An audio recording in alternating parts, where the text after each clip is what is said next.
जय श्री राम विद्यार्थी मित्रों, जय श्री राम। चलो ध्यान રાખજો। હવે સદિશમાં આગળ વધીશું। બે સમાંતર રેખાઓ વચ્ચેનું અંતર। હવે અહીંયા જે સમાંતર રેખાઓ છે એ અવકાશમાં છે, ત્રિપરિમાણમાં છે। તો જ્યારે બે સમાંતર રેખાઓ હોય તો અહીંયા જોશો તમે તો બંનેની દિશા સમાન છે। આ બી બાર શું દર્શાવે? આપણે પહેલે દિવસ તમે ભણેલા આ જે રેખા છે એ બારમાંથી શું થાય છે?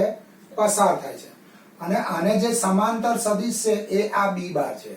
તો બંને રેખાઓ માટે બી બાર સરખો છે। જો આ બે સરખા હોય અથવા પરસ્પર વિરુદ્ધ હોય તો એ રેખાઓ શું કહેવાય?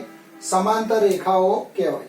અને બે સમાંતર રેખાઓ વચ્ચેનું અંતર શોધવું હોય તો તમારે આ સૂત્ર યાદ રાખવાનું, B bar cross a2 a1 upon માનાંકમાં b। અંતર કદાપી ઋણ નહીં હોય એટલે અહીંયા શું લીધો છે? આમ માનાંક લીધો છે, બરાબર। હવે અહીંયા 47 નંબરનો દાખલો ઉદાહરણ 12, એમાં તમારે આ બે રેખાઓ વચ્ચેનું અંતર શોધવાનું છે। તો અહીંયા પહેલું તમારે ચેક કરવું પડે કે આ બે રેખાઓ સમાંતર છે। તો અહીંયા જે પહેલી રેખા છે, આ જે પહેલી રેખા છે એને આપણે L1 કહીશું અને બીજી રેખા છે એને આપણે L2 કહીએ। તો જે પહેલી રેખા છે L1 અને બીજી રેખાને L2 કહીએ। તો આપણે જે L1 છે એ L1 માટે આ A1 બાર થશે અને આ B થશે, જો બરાબર। તો અહીંયા આગળ આ જે પહેલી રેખા L1 છે, અહીં L1 ડોટ માટે અહીં ઉપર લખું છું જરા, માટે A1 બાર બરાબર 1 2 -4 અને B બાર શું થશે? 2 3 6। એ રીતે L2 માટે A2 બાર શું થશે? 3 3 -5 અને B બાર શું થશે? 2 3 6। તો અહીંયા B બાર 2 3 6 અને અહીંયા પણ 2 3 6 છે, જો એટલે L1 અને L2 શું થશે? સમાંતર થશે। એટલે અહીંયા હું લખીશ L1 અને L2 સમાંતર છે। એટલે બંને રેખાઓ કેવી છે? સમાંતર છે। હવે બે રેખાઓ સમાંતર છે નક્કી થઈ ગયું। તો એની વચ્ચેનું અંતર શોધવું તો તમારે આટલી વસ્તુ શોધવી પડે। સદિશ બી બાર નું માન શોધવું પડે, A2 a1 શોધવા પડે, બી બાર ક્રોસ A2 a1 શોધવા પડે। તો આપણે પહેલા આ બી બાર પરથી આનું માન શોધીએ। તો આનું માન એટલે વર્ગમૂળમાં એ ઘટકના વર્ગોનો સરવાળો, એટલે 2 નો વર્ગ 4, 3 નો વર્ગ 9, 6 નો વર્ગ 36, એટલે અહીંયા આવશે 49 બરાબર 7। चलो आनो 7 आयो, પછી A2 a1 કરો તો A2 a1, चलो A2 લઈ આવશે 3 3 -5 માઈનસ A1 બાર તમને આપેલા છે 1 2 -4। હવે આનું સાદરૂપ આપો એટલે 3 3 -5 પ્લસ આ માઈનસ અંદર લઈ લો એટલે -1 -2 4, એટલે અહીંયા આવશે 3 -1 3 -2 -5 પ્લસ 4, એટલે અહીંયા આવશે 2 1 -1 3 -1 એટલે 2 3 -2 એટલે 1 -5 પ્લસ 4 -1, એટલે A2 a1 આવી ગયા। હવે B બાર ક્રોસ A2 a1 શોધીશું એટલે આવું આવશે। હવે B બાર ક્રોસ A2 a1 બાર બરાબર I cap J cap K cap. ચલો B બાર એટલે 2 3 6 અને A2 a1 એટલે 2 1 -1। હવે આપણે ઘણી બધી વખત આ શોધેલું છે તો આનો જવાબ આવો આવશે -9 14 અને -4 બરાબર। હવે આ સૂત્ર વાપરીશું। હવે L1 અને L2 વચ્ચેનું અંતર, અહીંયા આપણે L1 અને L2 વચ્ચેનું અંતર, ચલો હવે અહીંયા આગળ આપણે આ B બાર ક્રોસ A2 a1 એટલે આનું માન શોધી કાઢીએ, કારણ કે અહીંયા માન છે જોવો જોઈએ, બરાબર। અને B બાર નું માન શું છે? વર્ગમૂળમાં 7। હવે માન એટલે વર્ગમૂળમાં એક ઘટકના વર્ગોનો સરવાળો, એટલે અહીંયા આવશે B બાર ક્રોસ A2 a1 બરાબર। તો આનું માન શોધીએ એટલે વર્ગમૂળમાં આ ત્રણેય ઘટકના વર્ગોનો સરવાળો એટલે 81 + 196 + 16। ચલો આનું સાદરૂપ આપીશું આનું સાદરૂપ આપીશું એટલે 293 થશે એટલે અહીંયા આવશે 293. હવે આ કિંમત અહીંયા મૂકી દો એટલે અહીંયા આવશે બરાબર વર્ગમૂળમાં 293 અપોન સદિશ b બાર નું માન એ કેટલું આવેલું છે 7 એટલે જવાબ આવશે 293 અપોન 7. આ તમારો જવાબ આવશે. ચલો હવે નવો ટોપિક આવશે સમતલ. ધ્યાન રાખજો. હવે સમતલ તો સમતલ રચવા માટે 3 અસમરેખ બિંદુની જરૂર પડે. 3 અસમરેખ બિંદુ હોય બરાબર, 3 અસમરેખ બિંદુમાંથી અનન્ય સમતલ પસાર થાય. 2 બિંદુ હોય તો 2 બિંદુમાંથી અનન્ય રેખા પસાર થાય. એવું સમતલ રચવા કેટલા બિંદુની જરૂર પડે? 3 અસમરેખ બિંદુ અનન્ય સમતલ નિશ્ચિત કરે. હવે આપણી જો 3 અસમરેખ બિંદુઓ a બાર b બાર અને c બાર હોય તો એનું સદિશ સમીકરણ એટલે આ 3 બિંદુમાંથી પસાર થતા સમતલનું 2 સમીકરણ આવશે, સદિશ સમીકરણ અને કાર્ટેશિય સમીકરણ. એટલે આ થિયરી છે આખી. આ 3 બિંદુઓ જે છે a બાર b બાર અને c બાર, તો 3 અસમરેખ બિંદુમાંથી પસાર થતા સમતલનું સદિશ સમીકરણ આવું લખાશે r bar minus a bar dot અહીંયા આવશે b bar minus a bar cross c bar minus a બાર બરાબર 0. આ 3 અસમરેખ બિંદુમાંથી પસાર થતા સમતલનું સદિશ સમીકરણ. અને આનું કાર્ટેશિય સમીકરણ લખવું હોય તો આનું કાર્ટેશિય સમીકરણ આવું આવશે x minus x1 y minus y1 y minus y1 z minus z1 x2 minus x1 y2 minus y1 z2 minus z1 x3 minus x1 y3 minus y1 z3 minus z1 બરાબર 0. એટલે તમારે ખાલી યાદ રાખવાનું કે જે સમતલ છે સમતલનું સદિશ સમીકરણ આ થશે અને કાર્ટેશિય સમીકરણ તમારું આ થશે. આ થિયરી છે બરાબર. એટલે આપણે આના સદિશ સમીકરણને આ કયું સમીકરણ થયું? કાર્ટેશિય સમીકરણ થયું. એટલે આપણે આ બે યાદ રાખ્યું, સદિશ સમીકરણ અને કાર્ટેશિય સમીકરણ. ચલો હવે એનો દાખલો લઈ લઈએ. 48 નંબરનો દાખલો, ઉદાહરણ 18. ચલો ઉદાહરણ 18 એમાં આવું આપેલું છે બિંદુઓ r કૌંસમાં 2 5 -3 s કૌંસમાં -2 -3 5 અને t કૌંસમાં 5 3 -3 માંથી પસાર થતા સમતલનું સદિશ સમીકરણ શોધો. બરાબર. આનું મારે સદિશ સમીકરણ શોધવાનું છે. એટલે આ તમારો a બાર કહેવાય, આ તમારો b બાર કહેવાય અને આ તમારો c બાર કહેવાય. બસ અહીંયા તમે a bar b bar c બાર મૂકી દો એટલે તમને માગેલ સમતલનું સદિશ સમીકરણ મળે. તો આપણે અહીંયા આને આ રીતે લખીશું r of 2 5 -3 બરાબર r of a બાર. બરાબર. એટલે આ તમારો a બાર થશે. માટે a બાર બરાબર 2 5 -3.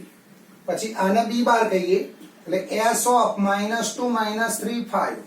એટલે અહીંયા આવશે s of b બાર. માટે b બાર બરાબર -2 -3 5. અને અહીંયા આવશે t બરાબર 5 3 -3 એટલે t of c બાર. તો c બાર બરાબર 5 3 -3. તો આ a બાર, આ b બાર અને આ c બાર. બરાબર. ચલો હવે તમને a bar b bar c બાર મળી ગયા. હવે તમારે બે વસ્તુની જરૂર પડે. જો b બાર માઈનસ a બાર અને c બાર માઈનસ a બાર. બરાબર. તો અહીંયા આપણે લખીશું b બાર માઈનસ a બાર. તો b બાર શું છે? -2 3 5 માઈનસ a બાર એટલે 2 5 -3. તો આનું બાદબાકી કરીએ તો -2 -2 એટલે -4 -3 -5 -8 અને અહીંયા આવશે 8. એ રીતે c બાર માઈનસ a બાર હું ડાયરેક્ટ લખું છું 3 -2 0. હવે આ સદિશ સમીકરણ લખી દેવાનું તમારે. સદિશ સમીકરણ, સમતલનું સદિશ સમીકરણ. ચલો અહીંયા આગળ હવે કિંમત મૂકી દો બસ. તો r bar minus a bar એટલે અહીંયા આવશે 2i cap plus 5j cap minus 3k cap dot b bar minus a bar, એટલે અહીંયા b bar minus a bar એટલે minus 4i cap minus 8j cap plus 8k cap cross c bar minus a bar એટલે 3i cap minus 2j cap plus 0k cap બરાબર 0. આ તમારું સદિશ સમીકરણ થશે. બરાબર. ચલો હવે આપણે રેખાના અક્ષો પરના અંતઃખંડ જોઈલા, એવા સમતલના અક્ષો પરના અંતઃખંડ જોઈએ. તો નવો ટોપિક આવશે, સમતલના અક્ષો પરના અંતઃખંડો. સમતલના અક્ષો પરના અંતઃખંડો. હવે આ ધારો કે સમતલ છે તમારું, આ જે સમતલ છે એ સમતલ, આ સમતલ x અક્ષને અહીંયા આગળ a0 0, y અક્ષને 0 b0 અને z અક્ષને 0 0 c માં છેદે તો આ સમતલનું સમીકરણ x upon a plus y upon b plus z upon c બરાબર શું થાય? 1. એમાં a ને સમતલનો x અંતઃખંડ કહેવાય, b ને સમતલનો y અંતઃખંડ કહેવાય અને c ને સમતલનો z અંતઃખંડ કહેવાય. એટલે જો સમતલ અક્ષોને a0 0, 0b0, 0 0 c માં છેદે તો સમતલના અક્ષો પરના અંતઃખંડો અનુક્રમે a b c થશે અને માગેલ સમતલનું સમીકરણ x upon a plus y upon b plus z upon c બરાબર 1. પણ એક વસ્તુ ધ્યાન રાખો, આમાં x નો સહગુણક 1 હોવો જોઈએ, y નો સહગુણક 1 હોવો જોઈએ, z નો સહગુણક 1 હોવો જોઈએ અને આ બાજુ ફરજિયાત 1 હોવા જોઈએ. બરાબર. તો જ આને abc ના અક્ષો પરના અંતઃખંડો કહેવાય. ચલો હવે હું એક દાખલો લઈશ એટલે વધારે ખબર પડશે. હવે આમાં બધા દાખલા સરખા છે, હો, ધ્યાન રાખજો. ચલો ઉદાહરણ 49, એટલે ઉદાહરણ 19 એ તમારો 49મો દાખલો છે. એમાં આવું કહ્યું છે, જે સમતલના x અક્ષ, y અક્ષ, z અક્ષ પરના અંતઃખંડ અનુક્રમે 2, 3 અને 4 હોય તે સમતલનું સમીકરણ શોધો. બરાબર. હવે અહીંયા સમતલના અક્ષો પરના અંતઃખંડો તમને આપેલા છે. આ a બરાબર 2 કહેવાય, b બરાબર 3 કહેવાય અને c બરાબર 4 કહેવાય. એટલે સમતલના x અક્ષ, y અક્ષ અને z અક્ષ પરના અંતઃખંડ, એટલે x અક્ષ પરનો અંતઃખંડ જે છે એને a કહેવાય, આને b કહેવાય, આને શું કહેવાય? c કહેવાય. એટલે અહીંયા a b c આપેલા છે. તો સમતલનું સમીકરણ આવું થાય જોવા જોઈએ. સમતલનું સમીકરણ x upon a plus y upon b plus z upon c બરાબર 1. હવે x ની જગ્યાએ 2 મૂકો એટલે x upon 2 plus y upon 3 plus z upon 4 બરાબર 1. આનું સાદુરૂપ આપો એટલે લસા કેટલો આવશે? 12 આવશે. જો લસા 12 આવશે એટલે અહીંયા 6 ગુણાશે, અહીંયા 4 ગુણાશે અને અહીંયા 3 ગુણાશે એટલે 6x plus 4y plus 3z બરાબર 12. આ જવાબ પણ કહેવાય, આ તમારો જવાબ કહેવાય અને આ તમારો જવાબ કહેવાય. ચલો પછી એના પછીનો દાખલો 50 નંબરનો દાખલો હોમવર્કમાં આવશે, એક્સ્ટ્રા એક્ઝામ્પલ છે. ચલો પછી 51મો દાખલો, એમાં ઊંધું આપેલું છે, તમને સમતલનું સમીકરણ આપેલું છે અને એના પરથી સમતલના અક્ષો પરના અંતઃખંડ શોધવાના. તો અહીંયા 51મા દાખલામાં આવું આપેલું છે. 51મો દાખલો 11.3 નો દાખલા નંબર 7. સમતલ 2x plus y minus z બરાબર 5 દ્વારા અક્ષો પર કપાતા અંતઃખંડ શોધો. હવે મેં તમને કહ્યું છું અહીંયા સમીકરણ શું છે? 2x plus y minus z બરાબર 5. તો તમે પહેલો અહીંયા 1 લાવવો પડે. જો બરાબર, આને x અંતઃખંડ કહેવાય અને y અંતઃખંડ અને z અંતઃખંડ કહેવાય. એટલે અહીંયા 1 લાવવા આખા સમીકરણને 5 વડે શું કરવા પડે? ભાગવા પડે. એટલે 2x upon 5 plus y upon 5 minus z upon 5 બરાબર 1. પછી xy z ના અગ્ર સહગુણક 1 હોવા જોઈએ. એટલે 2 ને છેદમાં લઈ જાઓ, 1 ને છેદમાં લઈ જાઓ, આને છેદમાં લઈ જાઓ એટલે અહીંયા x upon 5/2 plus y upon 5 plus z upon -5 બરાબર 1 ને x upon a plus y upon b plus z upon c બરાબર 1 સાથે સરખાવો તો આ a બરાબર શું આવશે? a બરાબર 5 upon 2, b બરાબર 5 અને c બરાબર -5 બરાબર. એટલે સમતલનો x અંતઃખંડ શું થયો? 5 upon 2, y અંતઃખંડ શું થયો? 5 અને z અંતઃખંડ શું થયો? -5 બરાબર. એટલે જવાબ શું આવશે? સમતલના અક્ષો પર કપાતા અંતઃખંડ એટલે x અંતઃખંડ તમારો 5 upon 2, y અંતઃખંડ 5 અને z અંતઃખંડ -5 થશે.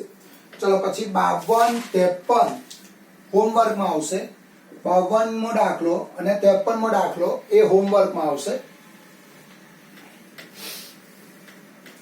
ચલો પછી 54મો દાખલો, દાખલા નંબર 54, 11.3 નો દાખલા નંબર 8. y અક્ષ પર ત્રણ અંતઃખંડ વાળા અને ZOX સમતલને સમાંતર સમતલનું સમીકરણ શોધો. y અક્ષ પર ત્રણ અંતઃખંડ વાળા ZOX સમતલને સમાંતર સમતલનું સમીકરણ શોધવાનું છે. હવે આપણે ધ્યાન રાખજો, y અક્ષ પર ત્રણ અંતઃખંડ વાળા એટલે y અક્ષ પર એટલે અહીંયા 0 3 0 છે, 0 3 0 છે તો અહીંયા સીધું જ ખબર પડી જાય એનું સમીકરણ શું થાય? y બરાબર 3. એટલે અહીંયા આગળ માગેલ સમતલનું સમીકરણ શું થાય? y બરાબર 3. અથવા બીજા શબ્દોમાં કહું તો ZOX સમતલને સમાંતર સમતલનું સમીકરણ શું થાય? y બરાબર b થશે, જ્યાં b એ સમતલનો y અક્ષ પરનો અંતઃખંડ છે. એટલે માગેલ સમતલનું સમીકરણ શું થશે? y બરાબર 3 બરાબર. હવે અહીંયા x અક્ષ પર ત્રણ અંતઃખંડ કયું હોત તો x બરાબર 3 આવત અને z અક્ષ પર ત્રણ અંતઃખંડ કયું હોત તો z બરાબર શું આવત? 3 આવત બરાબર. ચલો હવે નવો ટોપિક આવશે, સમતલ આવશે. હવે સમતલનો નવી વસ્તુ આવશે, ધ્યાન રાખજો. હવે આ તમારું સમતલ છે, આ સમતલ પાય છે. હવે સમતલ આ બિંદુમાંથી પસાર થાય છે અને આ સમતલનો અભિલંબ n બાર છે. સમતલનો અભિલંબ શું છે? n બાર છે બરાબર. આ સમતલ પરનું બિંદુ છે. તો સમતલનું સદિશ સમીકરણ r બાર ડોટ n બાર બરાબર a બાર ડોટ n બાર થશે. આ સમતલનો શું છે? અભિલંબ. અભિલંબ એટલે સમતલને જે લંબ હોય એનો શું કહેવાય? અભિલંબ કહેવાય. હું સમતલના લંબ છું એટલે હું એનો અભિલંબ થઈ ગયો. અભિલંબ એટલે સમતલને લંબ. એટલે તમને અભિલંબ આપ્યો હોય અને સમતલ પોતે a બાર બિંદુમાંથી શું થાય છે? પસાર થાય છે. એટલે આ સમતલ પરનું બિંદુ છે. એટલે યાદ રાખો, જ્યારે સમતલ પરનું બિંદુ આપેલું હોય અને સમતલનો અભિલંબ આપ્યો હોય તો સમતલનું સદિશ સમીકરણ શું થશે? r બાર ડોટ n બાર બરાબર a bar dot n bar. r બાર એટલે x y z, a bar એટલે સમતલ પરનો બિંદુ અને n બાર એટલે સમતલનો અભિલંબ બરાબર. ચલો ઉદાહરણ 17, 55મો દાખલો, 55 નંબરનો દાખલો, ઉદાહરણ 17 શું આપ્યું છે જો. બિંદુ 5 2 -4 માંથી પસાર થતા એટલે સમતલ આ બિંદુમાંથી પસાર થાય એટલે આ તમારો a બાર થઈ ગયો, માંથી પસાર થતા અને 2 3 -1 દિક ગુણોત્તર વાળી રેખાને લંબ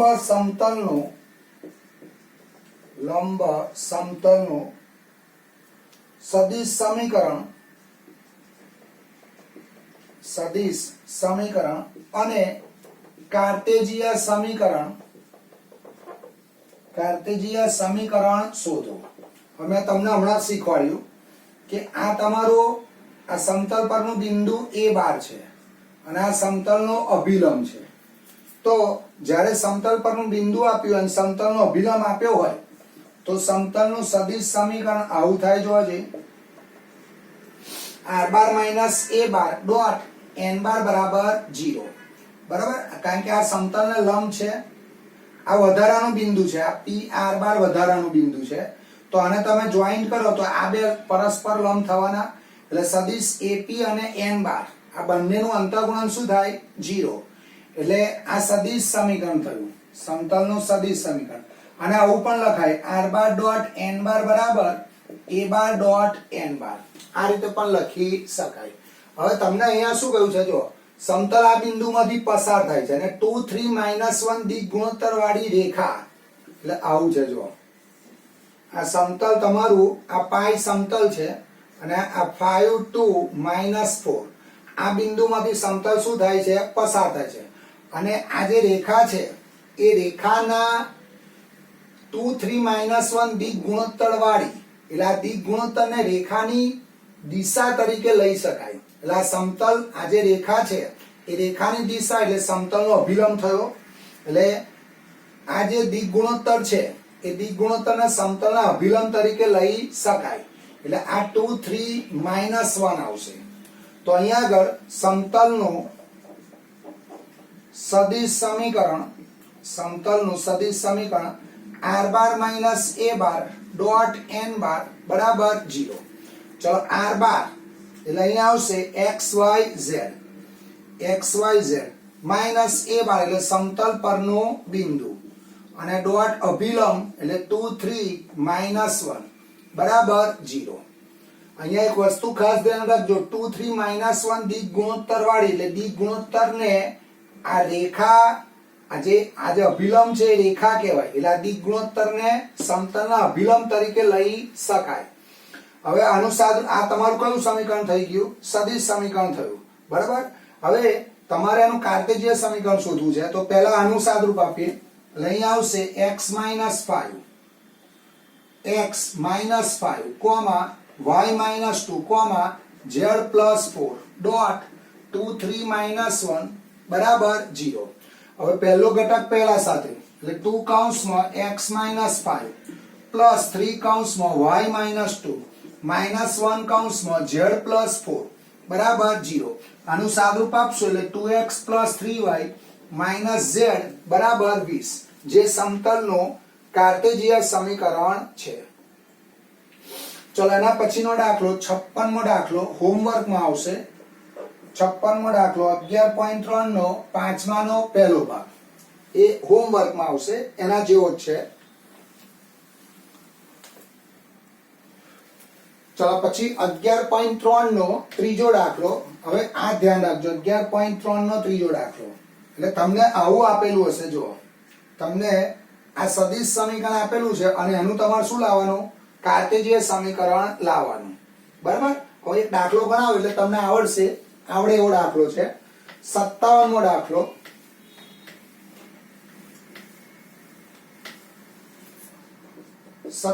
એક્ઝામ્પલ. એમાં આપેલું છે નીચેના પૈકી પ્રત્યેક સમતલનું કાર્ટેજીય સમીકરણ શોધો. એટલે તમને અહીંયા આગળ સદિશ સમીકરણ આપેલું છે. એમાં આવું આપેલું છે r bar dot i cap plus j cap minus k cap બરાબર 2. આ તમારું સદિશ સમીકરણ છે અને આપણે કયું સમીકરણ લાવવાનું? કાર્ટેજીય સમીકરણ લાવવાનું. એટલે r બાર એટલે xyz ડોટ આ 1 1 -1 બરાબર 2. હવે આનું અંતઃગુણન કરો એટલે x + y - z બરાબર 2, જે કાર્ટેજીય સમીકરણ છે. આ તમારું શું થઈ ગયું? કાર્ટેજીય સમીકરણ થયું. બરાબર. ચલો એવા બે દાખલા છે એ હોમવર્કમાં આવશે. આના પછીના ચલો અહીંયા અટકીશું, કાલે મળીશું. આવજો. જય શ્રી રામ.